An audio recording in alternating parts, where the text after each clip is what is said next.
Orang Yahudi terkenal sebagai bangsa yang cerdas dan pandai berbisnis. Mereka memiliki sebuah pepatah. Uang orang Yahudi berada di dalam kantong mereka, tetapi kekayaan orang Yahudi berada di dalam kepala mereka.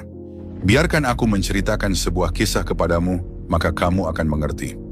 Ketika masih kecil, Amos adalah seorang anak Yahudi miskin yang tinggal di pinggiran Tel Aviv. Suatu hari ketika sedang berjalan di jalanan, ia melihat seekor tikus mati di pinggir trotoar. Ketika orang lain menutup hidung dan menghindar, Amos justru melihat sebuah kesempatan. Ia teringat papan pengumuman di sebuah apotek di pusat kota yang bertuliskan, membeli tikus mati untuk keperluan obat. Tanpa ragu, Amos membawa tikus itu ke sana dan menerima 10 sen. Dalam perjalanan pulang, ia bertemu seorang penjual bunga yang sedang duduk terengah-engah karena kelelahan. Mengetahui bahwa pria itu mengalami penurunan gula darah, Amos menggunakan 10 sen itu untuk membeli sebotol air gula dan memberikannya kepadanya.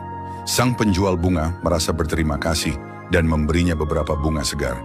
Amos mengumpulkan pita bekas dan koran yang sudah tidak terpakai, merangkai bunga-bunga itu menjadi sebuah buket yang indah, lalu membawanya ke pasar dan menjualnya seharga $1.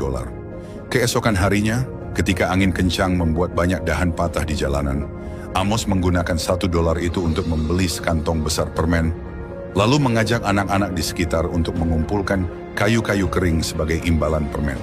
Ia menjual kayu-kayu itu kepada sebuah hotel dan mendapatkan $50. Sejak itu Amos memahami bahwa tidak ada permulaan yang terlalu kecil, selama seseorang memiliki cara berpikir yang tepat. Itulah pelajaran pertama dalam perjalanan menjadi kaya. Ketika dewasa, Amos menjadi pengelola sebuah toko buah. Suatu hari gudang tempat ia menyimpan buah terbakar dan asap membuat kulit pisang menjadi hitam legam. Bagian dalam pisang tetap segar, tetapi tidak ada yang bersedia membeli pisang dengan tampilan buruk. Pada awalnya Amos menurunkan harga, tetapi tetap tidak ada yang mau membeli. Alih-alih putus asa, ia berpikir berbeda. Jika tidak bisa menjual pisang segar, apa yang bisa ia lakukan? Ia mengupas kulitnya, memotongnya, dan membuat salad buah untuk dijual di tokonya. Pelanggan mencobanya dan menyukainya. Namun Amos tidak berhenti di situ. Ia menempatkan sebuah panggangan kecil di depan toko, memanggang pisang hingga kulitnya terbakar, dan aromanya menyebar dengan kuat. Orang-orang pun berdatangan dan dalam beberapa jam, seluruh pisang hangus itu terjual habis dengan harga 2 kali lipat dari sebelumnya. Saat itu Amos menyadari bahwa kegagalan hanyalah kesempatan yang disamarkan. Jika seseorang mampu membalikkan keadaan, maka kemalangan akan berubah menjadi keberuntungan. Bertahun-tahun kemudian Amos menjadi seorang pengusaha Yahudi terkenal di Eropa.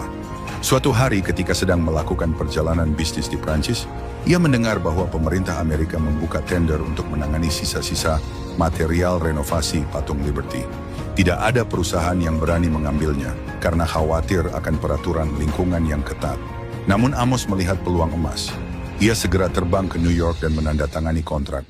Meskipun orang-orang menertawakannya, ia dengan hati-hati memilah semua limbah itu, melelehkan tembaga untuk membuat patung Liberty Mini. Pecahan semen, kayu, timah, dan aluminium ia olah menjadi gantungan kunci dan souvenir. Bahkan debu tembaga dari patung itu ia kemas dan jual kepada para turis. Hanya dalam 3 bulan, tumpukan limbah tak bernilai itu berubah menjadi $3 juta uang tunai. Nilai setiap pon tembaga melonjak lebih dari 10.000 kali lipat. Ketika sudah tua dan menjadi seorang investor, Amos sering menceritakan kepada anak cucunya tentang kisah kacang ajaib.